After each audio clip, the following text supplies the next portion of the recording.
अमरावती स्थित श्रमिक पत्रकार भवन में गुरुवार को यूनाइटेड रिपब्लिकन फोरम की ओर से एक महत्वपूर्ण पत्रकार परिषद का आयोजन किया गया। इस दौरान फोरम के अध्यक्ष डॉक्टर अलीम पटेल ने चुनाव आयोग द्वारा चलाई जा रही स्पेशल इंसेंटिव रिवीजन प्रक्रिया के तहत मतदाता सूची के डेटा की सुरक्षा और उसमें पारदर्शिता को लेकर गंभीर सवाल उठाए।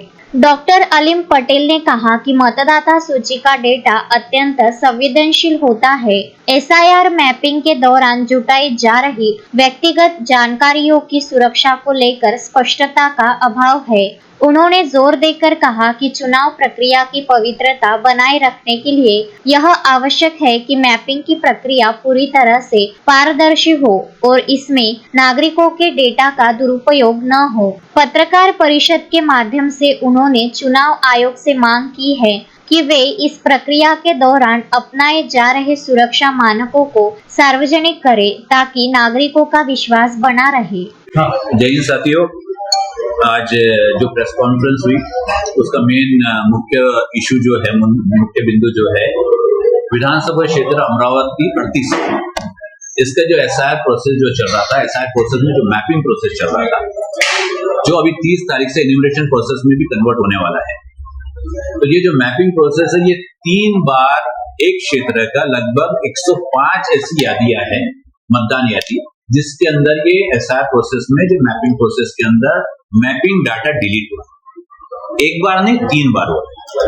ये 3-4 महीने के, और डाटा डिलीशन जो है वो 10 मतदान यादी ऐसी है जिसके अंदर data deletion it is above 50%, और 10 मतदान यादी ऐसी है जिसके अंदर डाटा डिलीशन अराउंड 30-35% है, और 5 मतदान यादी ऐसी है जिसके अंदर 10 से 15%। यानी अगर एक यादी के अंदर 50% डाटा डिलीट हो रहा है, यानी 700 मैपिंग डिलीट हुई।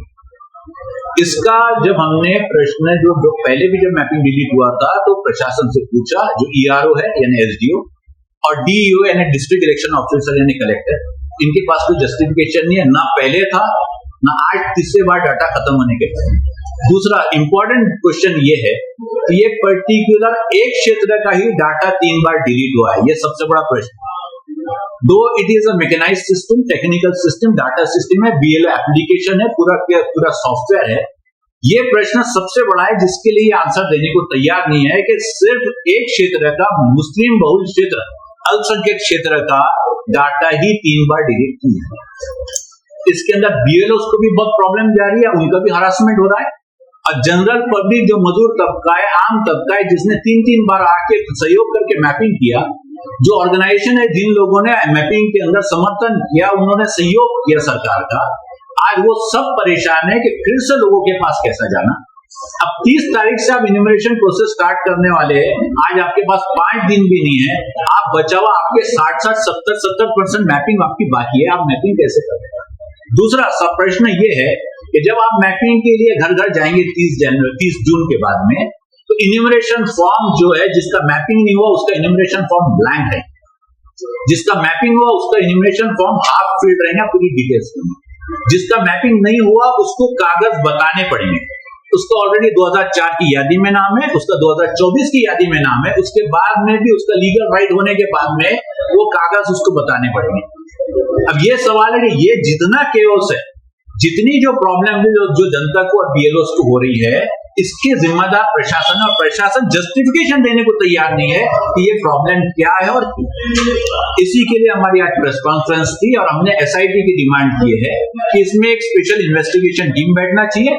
ये किस लेवल पे हो रहा है, डिस्ट्रिक्ट लेवल पे हो रहा है या महाराष्ट्र लेवल पे हो रहा है, चीफ इलेक्शन कमीशन की तरफ से है या सरकार की तरफ से, ये क्लियर होना चाहिए, या ये किसी के बीच में मिस्टीफ है, ये क्लियर होके उसको ढूंढना चाहिए और उसकी पनिशमेंट होना चाहिए। दूसरा, अगर 30 जून के बाद पहले आपका मैपिंग नहीं होता है तो आपने पहले मैपिंग कंप्लीट करवाना चाहिए और उसी के बाद में इन्यूमरेशन प्रोसेस में जाना चाहिए। ये हमारी डिमांड। समाचार संकलन अशोक भाई जोशी।